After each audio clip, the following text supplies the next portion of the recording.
Welcome to the Restricted Handling Podcast. This is what's been going on in China in the past 24 hours. China and Japan are back at it again, and this time the temperature's dropping faster than Tokyo's winter air. Prime Minister Sanae Takaichi's comments that Japan could help defend Taiwan if China attacks lit the fuse. Beijing didn't just frown, they went full angry poet, publishing verse about Japanese pirates and pushing Coast Guard ships toward disputed islands. Chinese fighter jets even locked radar on Japanese planes near Okinawa, something pilots read as a potential prelude to a shot fired. The drama escalated when a top Japanese lawmaker visited Taiwan and met President Lai Ching-te. China blew a gasket, lodging formal protests and warning Japan to reflect deeply on its mistake. Then came the big one. A senior Japanese advisor floated the idea that Tokyo should at least talk about nuclear deterrence. Cue China's Foreign Ministry spokesman Guo Jiakun, who blasted Tokyo for hoarding plutonium and warned that Beijing would never allow Japan to test the bottom line. That's not subtle diplomacy. That's a threat with all the warmth of a Siberian winter. Meanwhile, Japan's parliament just approved its largest defense budget since World War II. 2% of GDP, hit 2 years ahead of schedule.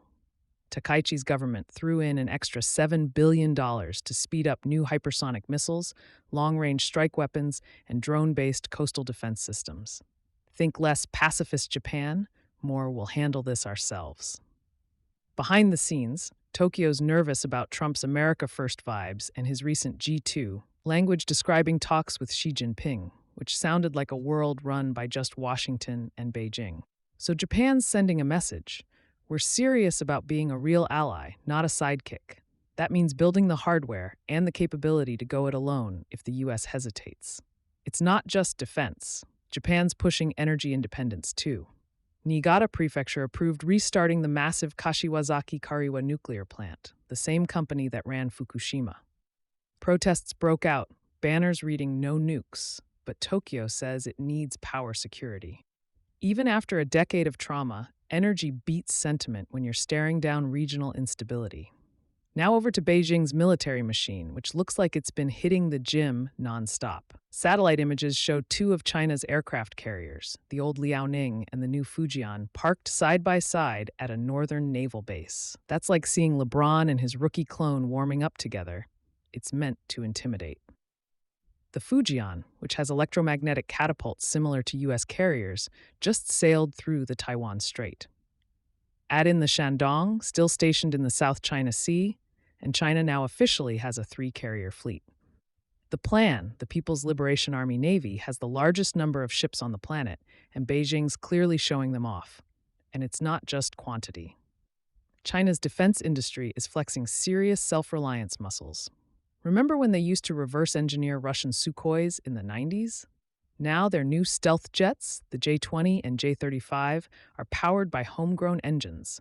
The J-35 even rivals America's F-35 in range and payload, at least on paper. Chinese hypersonic missiles have outpaced Western models, and Beijing's cranking out ships faster than the U.S. can lay keels. From 2015 to 2024, China launched 152 vessels. The U.S.? Just 70. Beijing's also exporting its military hardware at record levels, becoming the world's 4th largest arms exporter. A few months ago, Pakistan's Chinese-made J-10s reportedly shot down Indian Rafales, a first for a Chinese-built jet. That news ran on state TV like a national victory parade. The industrial muscle isn't limited to weapons. China's energy storage sector is booming like an overcharged Tesla battery. Exports of lithium-ion systems surged 75% this year, worth over $65 billion. Global demand for data centers, renewables, and grid storage is feeding the frenzy. 6 of the world's top 10 battery makers are Chinese, including ACTL and BYD, who are basically printing money and influence. Beijing's reforms now let storage projects sell electricity at market rates, and the state's investing $35 billion to nearly double capacity by 2027. Financially, the central bank kept lending rates steady for a 7th month. No big stimulus, just slow, controlled steering to hold 5% growth. And overseas, China's wallet is everywhere. A new study pegged Beijing's global lending at $2.1 trillion, more than double old estimates. The shocker? Most of it went to middle and high-income countries, not just the developing world. The U.S. alone tops the list at $202 billion in Chinese loans, followed by Russia and Australia. So, while Washington talks decoupling, Beijing's still cashing in on connection. Speaking of Russia, Moscow's energy play with China is hitting record volumes. Gas exports through the Power of Siberia pipeline jumped 25% this year to almost 39 billion cubic meters, beyond the system's planned limit. Putin and Xi agreed in September to raise it even higher to 44 billion.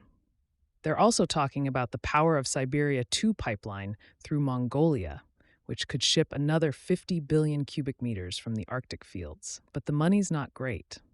Gas revenues are down more than 70% from the European market glory days, and Beijing's dictating prices. It's a brutal reversal for Russia.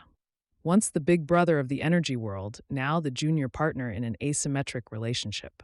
Across the Pacific, China's fuming after the U.S. Coast Guard intercepted a Panama-flagged tanker hauling nearly 2 million barrels of Venezuelan crude bound for China.